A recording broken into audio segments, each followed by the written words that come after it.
한국복음서원은 미국 복음주의 출판사 협의회인 ECPA의 정회원이자 투표권 행사 멤버인 LSM에서 출간한 영적 서적들을 번역, 출판하고 있습니다.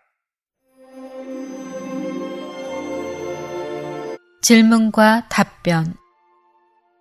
십자가를 받아들임으로써 죽음을 체험하는 것이 어떤 의미입니까? 죽은 사람은 아무런 느낌이 없습니다. 그는 심지어 죽음을 느낄 수도 없습니다. 우리가 죽음을 느낄 수 있다면 이것은 우리가 아직 죽지 않았다는 뜻입니다. 우리에게 아직 느낌이 남아있다면 아직 죽지 않은 것입니다. 중국 푸저우에 결혼한 한 여성이 있었는데 시댁과 심각한 마찰이 있어서 스스로 바다에 빠져 죽겠다고 사람들을 위협했습니다. 그녀는 바다로 달려갔고 가족들이 서둘러 그녀의 뒤를 쫓았습니다. 그런데 막상 바다에 도착하자 그녀가 치마가 젖겠다며 치마를 붙잡았습니다. 가족들은 이 광경을 보고 그녀가 빠져 죽지 않을 것을 알았습니다. 왜냐하면 그녀는 치마가 젖는 것도 꺼려했기 때문입니다. 많은 그리스도인이 십자가를 받아들인다고 말하면서 너무나 많은 느낌이 있습니다. 그들은 마치 치맛자락을 붙잡고 있던 그 여인과 같습니다. 많은 느낌이 있는 사람은 죽은 것이 아닙니다. 우리가 죽음을 참으로 체험한다면 어떤 것도 느낄 수 없을 것입니다. 우리는 어떻게 항상 헌신을 새롭게 할 수 있습니까? 우리는 큰 일에나 작은 일에나 모두 자신을 헌신해야 합니다. 예를 들어 어떤 자매가 친구를 방문하려 한다면 집을 나서기 전에 자신을 헌신해야 합니다. 그 자매는 주님, 저는 당신께 속해 있습니다. 저는 제 것이 아닙니다. 저는 친구를 방문하려 하지만 당신이 모든 결정을 내리시도록 제 자신을 당신께 맡겨드립니다. 라고 말씀드릴 수 있습니다. 그녀가 이렇게 자신을 헌신하는 순간 주님께서 가기를 원하지 않으신다는 느낌을 받을 수 있습니다. 주님은 이 방문이 그녀의 뜻에 따른 것인지 주님의 뜻에 따른 것인지 물을 수도 있습니다. 그럴 때 자매는 주님께 용서를 구해야 합니다. 왜냐하면 그 방문이 그녀의 의지에 따른 것이었기 때문입니다. 그러면 그녀는 주님께 더 이상 가려고 하지 않겠다고 말씀드릴 수 있습니다. 그 후에 주님께서 그녀를 가도록 인도하신다면 그녀는 주제넘게 어떤 것도 말하지 않도록 훈련받아야 합니다. 그녀는 자신이 하는 모든 말과 행동에서 주님의 인도를 따라야 합니다. 우리는 말과 행동에 있어 이처럼 절대적인 헌신이 필요합니다. 때때로 젊은 성도들은 나에게 그들이 이제 그리스도인인데 여전히 영화를 볼 수 있는지를 묻습니다. 나는 그들과 논쟁하지 않고 극장에 가야 하는지 말아야 하는지에 관해 어떤 말도 하지 않습니다. 대신 나는 그들에게 영화를 보고 싶을 때마다 자신을 헌신해야 한다고 충고합니다. 그들은 주 예수님, 저는 당신께 속했습니다.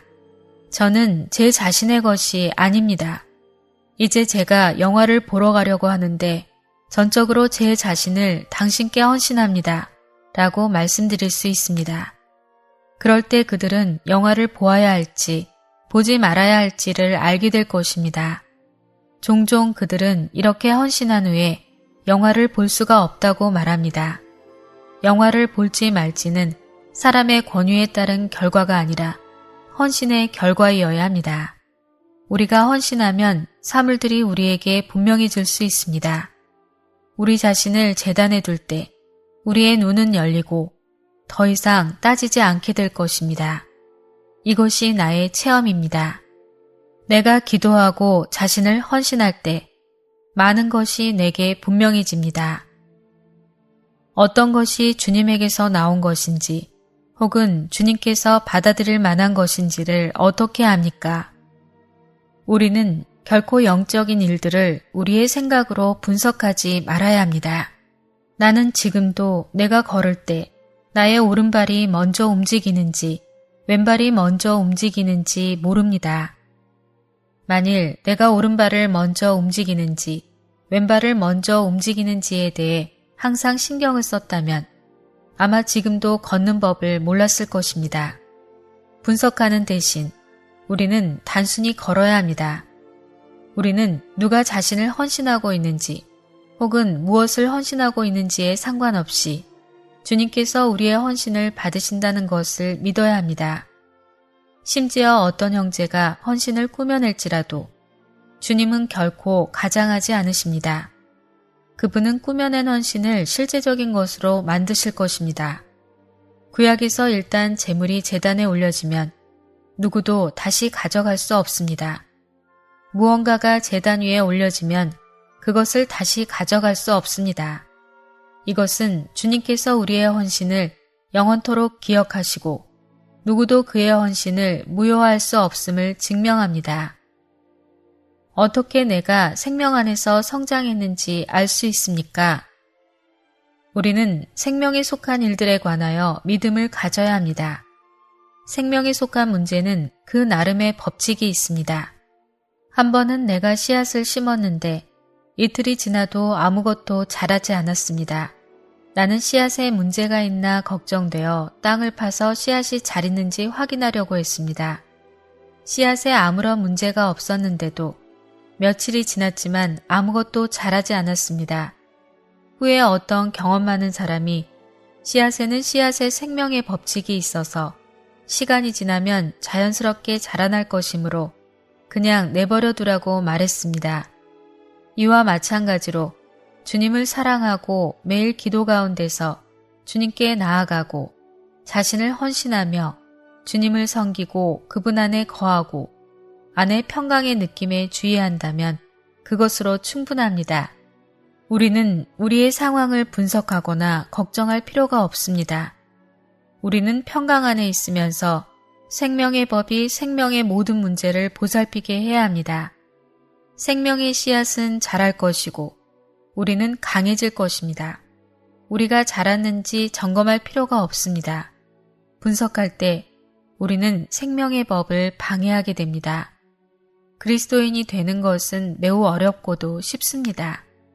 내 막내딸은 종종 몇 센티미터나 자랐는지에 관해 관심이 많습니다. 하지만 내 딸은 매일 키가 똑같이 보이더라도 걱정하지 않는 것이 좋습니다. 주님은 어떤 사람이 땅에 씨를 뿌리고서 밤낮 자고 깨고 하는 동안에 그 씨가 싹트고 자라지만 어떻게 그리 되는지를 알지 못합니다. 땅이 저절로 열매를 맺는데 라고 말씀하셨습니다. 그러므로 우리는 자신이 자라고 있는지에 대해 걱정할 필요가 없습니다. 단순히 잘 먹고 자기만 하면 됩니다. 그러면 생명이 자랄 것입니다.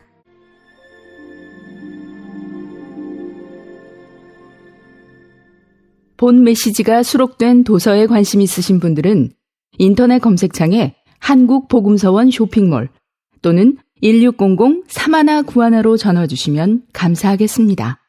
리디북스에서 전자책으로도 구입이 가능합니다.